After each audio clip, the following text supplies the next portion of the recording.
Terima kasih masih di Sindo Malam. Pemirsa, ratusan rumah di Kampung Sawah, Cakung, Jakarta Timur terendam banjir hingga 1 meter. Meski kebanjiran, warga masih bertahan di rumah mereka.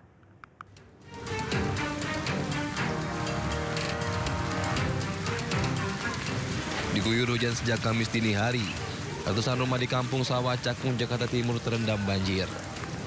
Banjir akibat meluapnya Kali Cakung. Warga yang rumahnya kebanjiran memilih bertahan di rumah. Tadi pagi jam berapa itu? Jam setengah 6. Di dalam pada kerendam. Iya, kerendam. Pakai balai. Oh, pakai balai ya. Oh, ya Allah, udah masuk. Saat hujan deras, warga tak berkutik karena kerap kebanjiran. Oh, pakai balai ya. Oh, ya Allah. Dari Jakarta, Rio Manik, iNews melaporkan. Pemirsa, ratusan makam di TPU Malaka 1, Pondok Kopi, dan TPU Pondok Kelapa, Jakarta Timur terendam banjir. Banjir juga menggenangi jalan dan aktivitas warga pun ikut terganggu. Pemakaman umum dilanda banjir saat hujan deras yang mengguyur Jakarta sejak Rabu malam. Di TPU Malaka 1 dan TPU Pondok Kelapa Durensawit, Jakarta Timur, ratusan makam terendam banjir. Ketinggian banjir mencapai 40 cm. Sebagian makam hanya terlihat batu nisannya saja. Banjir juga merendam jalan hingga mengganggu aktivitas warga.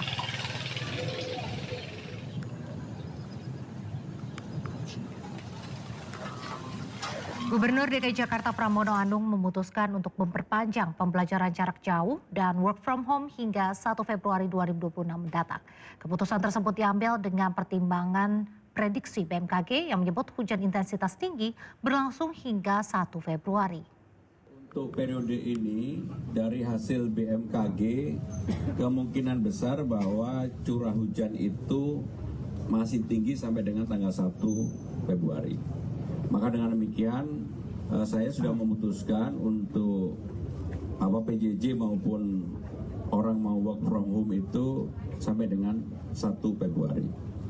Dan kemudian yang juga penting adalah karena curah hujannya ini masih panjang dan juga harus dilakukan OMC, saya sudah memberikan persetujuan kalau diperlukan untuk OMC. Karena kemungkinan curah hujannya masih tinggi termasuk hari ini. Dan mohon maaf, hari ini dari tadi pagi jam 5 sebenarnya udah kita lakukan. Kalau enggak ini pasti curah hujannya lebih tinggi dari yang sekarang. Kita beralih ke informasi lain, pemirsa. Polisi memeriksa manajer almarhumah Lula, Adita Baskara. Pemeriksaan dilakukan di Polres Metro Jakarta Selatan dalam penyelidikan tewasnya Lula Lava. Sudah doain, sudah ngedukung segala macam. Datang tanpa ditemani rekan ataupun pengacara, manajer Lula Lava, Adita Baskara, Rabu siang menjalani pemeriksaan penyidik Polres Metro Jakarta Selatan. Pemeriksaan ini merupakan yang pertama bagi Adita karena sebelumnya atau pada Senin lalu, Adita hanya untuk mendampingi asisten Lula Lava. Adita pun meminta doa yang terbaik untuk almarhumah Lula Lava. Sebelumnya polisi telah memeriksa sejumlah saksi termasuk kekasih selebgram Lula Lava, Reza Arab. Sudah doain, sudah ngedukung segala macam. Yang penting jangan putus doa buat almarhum ya. Minta doanya yang terbaik pokoknya. Yang terbaik aja. Berarti hari ini Boleh ini saya mau wudhu dulu. berarti ini melengkapi pemeriksaan kemarin ya, Kak? Enggak, kemarin tuh saya cuma menemani aja. Pemirsa, ramai di media sosial maraknya penyalahgunaan gas tertawa atau nitrous oxide di kalangan anak muda. BNN dan BPOM RI mengingatkan gas tertawa picu ketergantungan dan berbahaya bagi kesehatan.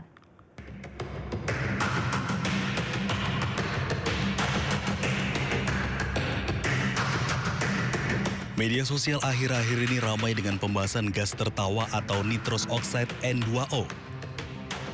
Kepala Badan Narkotika Nasional Komjen Pol Suyudi Aryo Seto menjelaskan senyawa kimia itu sah digunakan dalam dunia medis dan industri. Namun efek euforia singkat yang dihasilkan kini justru disalahgunakan.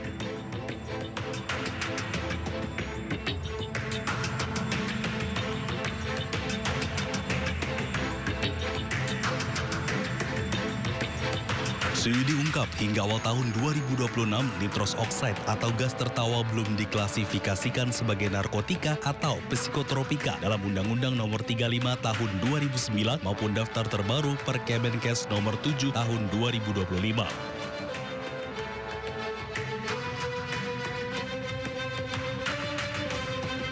Dan meski tidak masuk UU Narkotika, tren global menunjukkan pengetatan regulasi terhadap zat ini karena meningkatnya kasus penyalahgunaan di kalangan remaja.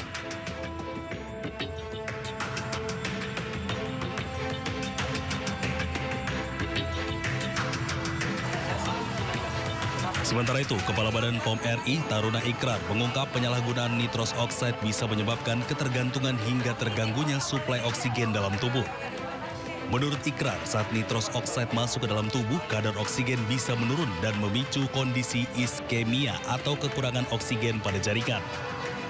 Sehingga timbul rasa sakit atau nyeri yang bisa berujung kematian. Vaping itu kan kandungannya adalah nitrate oxide, N2O. N2O ini memberikan efek bisa rileks dan seterusnya. Tapi dampaknya dalam fase kualitas dan kapasitas tertentu dalam sistem darah kita, dia menimbulkan ketergantungan. Terkait hal tersebut, rencananya BPOM akan memperkuat pengawasan dengan menggandeng berbagai pihak seperti BNN, kepolisian, serta Kementerian Kesehatan. Dari Jakarta, Tim Liputan iNews melaporkan. Kita ke informasi selanjutnya pemirsa, Menko Kumham dan IMIPAS Yusril Iza Mahendra menyebut aparat yang menuduh penjual es gabus menggunakan bahan spons bisa dijatuhi sanksi etik hingga proses hukum. Sementara itu kedua aparat yang terlibat telah meminta maaf kepada penjual es gabus.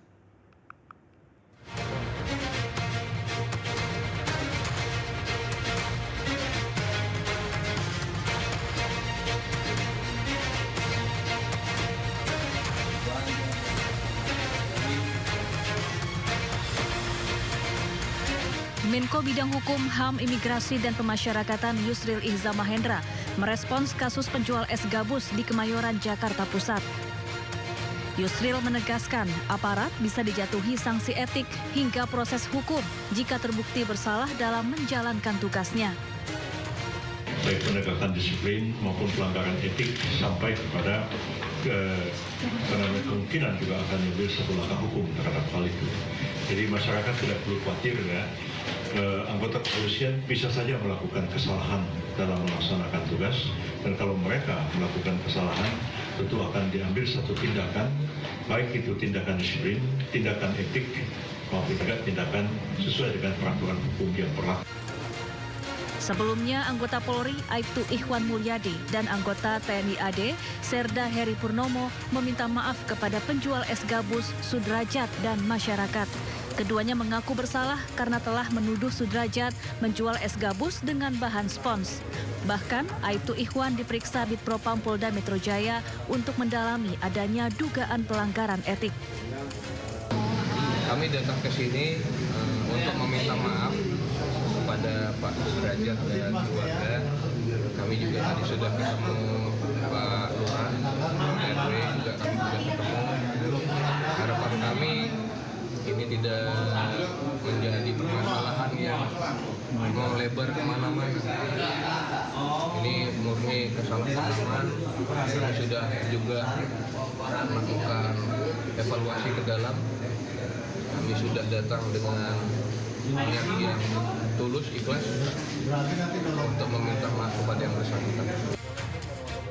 Sebelumnya, video dua aparat TNI dan Polri sedang menginterogasi penjual es gabus viral di media sosial. Tanpa hasil pemeriksaan di laboratorium, keduanya menuding es gabus yang dijual mengandung bahan berbahaya dan tak layak konsumsi. Tim Liputan iNews melaporkan. Informasi berikutnya pemirsa, Sigit Purnomo alias Pasha Ungu menyemprot Wakil Menteri Pemberdayaan Perempuan dan Perlindungan Anak Veronika Tan.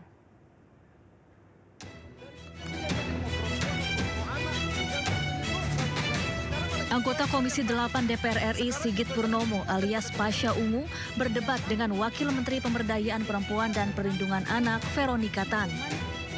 Perdebatan terjadi saat rapat kerja di gedung DPR RI Senin lalu. Pasha menyemprot Veronica karena kinerja Kementerian PPPA dinilai belum optimal. Sementara itu, Veronica meminta DPR memberi kesempatan kepada kementeriannya untuk bekerja. Yang dijelaskan oleh Ibu Wamen tadi itu sama juga dilakukan oleh Komnas Perempuan. Coba kita pahami sama-sama dulu deh. Definisi pemberdayaan perempuan ini apa sebenarnya? Pemberdayaan perempuan ini apa sebenarnya, Bu Menteri? Mohon maaf dengan segala hormat, saya orang baru juga. Tapi bahasa Indonesia kita masih paham gitu loh. Dari tadi ini kita bicara perlindungan hukum, pendampingan hukum, advokat. Ini sebenarnya maka saya bilang ini Polres atau apa? Lo apa bedanya dengan Komnas Perempuan? Sama juga penegakan hak asasi manusia, penegakan hukum dan lain sebagainya.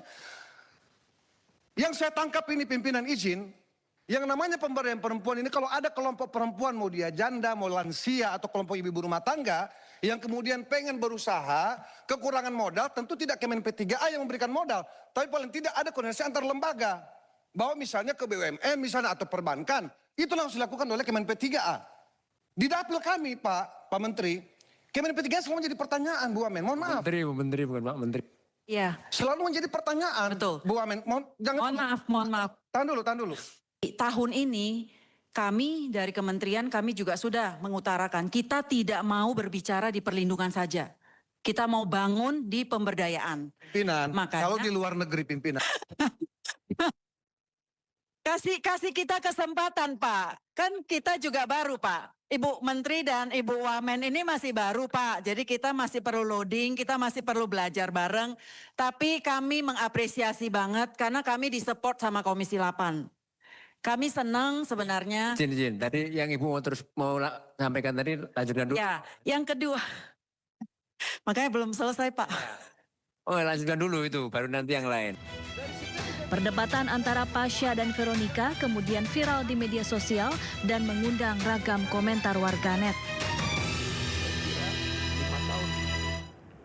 Pemirsa, jumlah petugas haji perempuan tahun ini mencapai 33% dan menjadi yang terbanyak sepanjang sejarah penyelenggaraan ibadah haji. Kehadiran petugas haji perempuan diharapkan bisa memenuhi kebutuhan khusus jemaah perempuan dan lansia.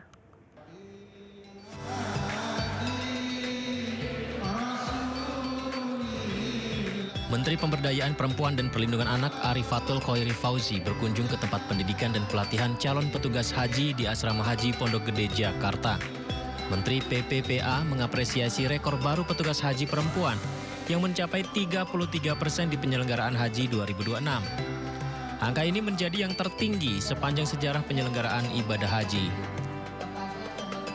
Waktu itu saya nawarnya sih mintanya 50%, tapi nampaknya belum bisa dipenuhi karena kalau kita lihat jumlah jamaah haji perempuan sekarang kan ada di 55,4% gitu. Alhamdulillah. Saat ini tahun ini ada 33% jamaah petugas haji perempuan. Ini jumlah terbesar selama sejarah penyelenggaraan haji di Indonesia. Jadi ini kebahagiaan luar biasa bagi saya khususnya sebagai Menteri Pemberdayaan Perempuan dan Perlindungan Anak. Kehadiran petugas perempuan dinilai sangat penting karena pelayanan ibadah haji tidak hanya bersifat teknis tetapi juga membutuhkan pendekatan empati dan pemahaman terhadap kebutuhan khusus jemaah perempuan.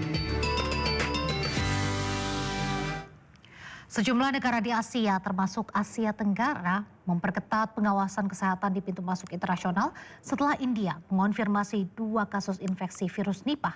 Penyakit langka ini bersifat mematikan karena belum ada obat dan vaksinnya.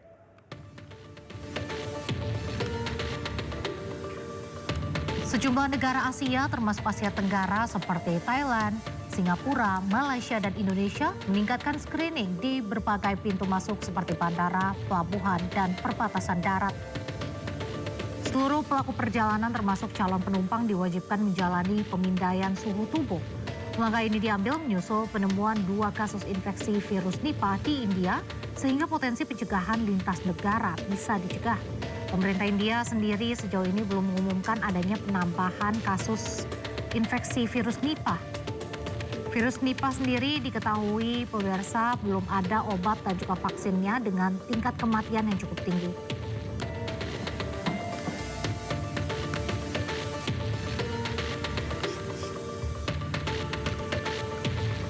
Indonesia. Kembali di Sindo Malam. Pemirsa, banjir parah melanda sebagian wilayah di Irlandia.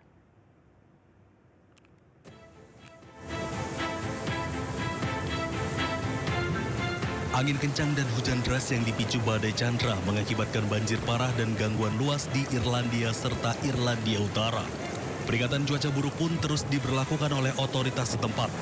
Banjir yang meluas di sejumlah wilayah menyebabkan banyak ruas jalan tidak bisa dilalui. Rumah-rumah warga dan kendaraan terendam banjir.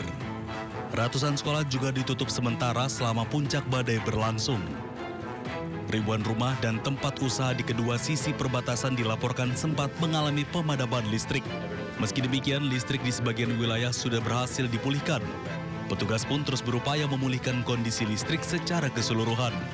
Otoritas mengimbau warga untuk menghindari perjalanan tidak mendesak serta memperingatkan potensi gangguan listrik lanjutan apabila badai terus melanda. Pemirsa, sebuah pesawat pribadi rombongan Wakil Kepala Menteri India jatuh di wilayah India Barat. Seluruh penumpang tewas termasuk Wakil Kepala Menteri India Ajit Pawar.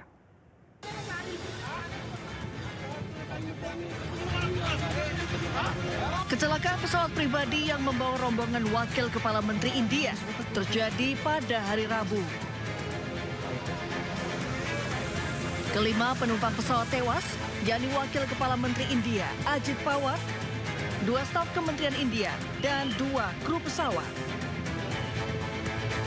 Penyebab jatuhnya pesawat pribadi yang terbang dari Mumbai menuju Paramati, kota asal Wakil Kepala Menteri India tersebut, hingga kini dalam penyelidikan.